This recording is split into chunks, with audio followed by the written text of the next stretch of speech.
Hello বন্ধুরা, তোমাদেরকে কবিতাস ফুডে স্বাগত। আজকে করব বাদাম বাটা রেসিপি।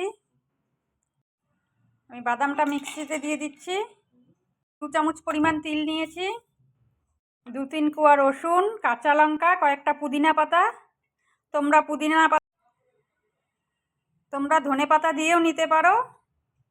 মতো লবণ, গোলমরিচ, এগুলো সব একসঙ্গে পেস্ট করে নেব। কড়া বসিয়ে দিয়েছি, কালো জিরা, 2টো শুকনো লঙ্কা ফোড়ন দিয়ে আমি বেটে রাখা বাদামটা দিয়ে দিব।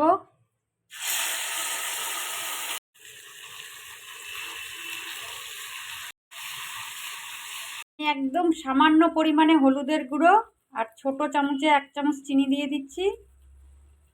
হলুদের গুঁড়োটা অপশনাল, তোমরা চাইলে এটা নাও দিতে পারো। আমি একটুখানি দিয়ে নিলাম। আমি অনেক সময় সাদাই করি বাদাম বাটা।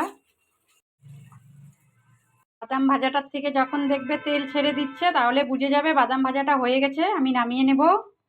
একটা ডিশে নিয়ে নিয়েছি, 1 চামচ উপর থেকে সরষের তেল দিয়ে নিচ্ছি।